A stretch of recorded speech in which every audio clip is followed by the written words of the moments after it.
So, is God responsible for our happiness or distress?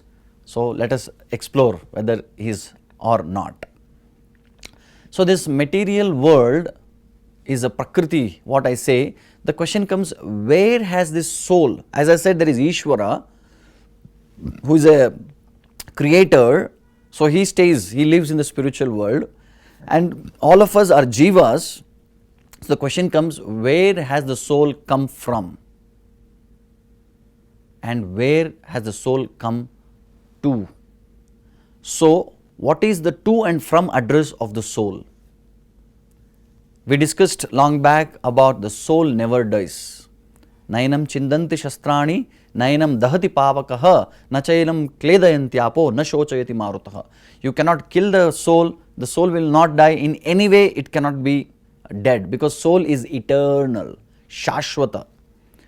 Now, if soul is eternal, how it came to this world, where was it before, where it will go after the death, is a question which has to be asked. So, the Vedanta Sutra or Brahma Sutra, the opening statement, the first sutra, you know what it says? The Shankaracharya, he has very beautifully written, the first sutra is Janmadisya Yataha. The first sutra actually is asking the question, what is the reason for this Janma? Have you ever thought about this point? Why we have taken birth in this world, in this material world? This is not a spiritual world, this is a material world. Why we call this world as material world? Because this world is made up of matter. So what are the matter? The 5 Panchabhutas: earth, water, air, fire and ether. Bhumir, apo, analo, vayuhu, kammano, buddhirevacha, ahankara, itiyam me, binna prakritirashtada. So, Bhumir, Apo, Analo, Vayuhu, Kam. These are the 5 Panchabhutas, and Man, Buddhi, Ahankar. These are the 3 subtle senses. So, with this 8, Binna Prakriti Rashtada. So, the entire world is made up of these 5 Panchabhutas and mind, intelligence and ego or false ego. So, the question is, why it has come? So, we need to understand these things before we understand why bad things happen to good people or why good things happen to bad people. Now, interestingly, the scriptures gives us the understanding that we all were part of the spiritual world, and we were all, I think in every religion they say we all are children of God. So, children of God means children lives with the parents. So, all of us, we were part of the spiritual world, we were living in the spiritual world. So, that is why, and that spiritual world is a place where there are no problems. It is a problem-free place. No dukkha, no time factor. Do you know there is no time factor in the spiritual world? You are always present. There is no past, there is no future, there is always present.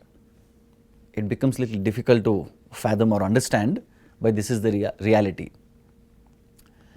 So, that's why the place is called, the spiritual world is called Vaikunta. Kunta means anxiety, problems. Vaikunta means it is a place where there is no problem. So, that is the place where we are from, and we have come to this material world, and this material world is nothing but full of problems. I hope all of you accept this point. Now, why has the soul come here? That is the next point. So, there is a beautiful analogy given. We all were children of God. We all were serving God in the spiritual world. Just like a servant is serving his master. So, servant, he's serving his master, he's getting his dress ready, he presses his dresses. Then when the master comes, he becomes a driver and he drives his car, and day in, day out, the servant is observing the master. And what is master doing? He is just enjoying. Then immediately what happens? There is a slight envy which develops in the mind. And this envy, why this master is the only enjoyer? I should also enjoy. So this question comes. So the moment the servant thinks to enjoy like a master, then there is a problem. Then he will try to do something or the other to take over the master's position. Then what happens? The moment master comes to know that this servant is trying to take my position, he will throw him off. Right? But as long as he was serving the master, he was also able to live in the same bungalow where the master was living. He was also able to drive in the same car which the master was driving. He would get all the facilities, but only thing is his position is a servant. So generally I say, I cannot check the maximum compatibility factor in between any two people, but what I can check is minimum incompatibility factor, because we are only compatible 100% with this God, Paramatma. So the Atma is compatible 100% with the Paramatma, not with any other souls of this world. So that is the point here.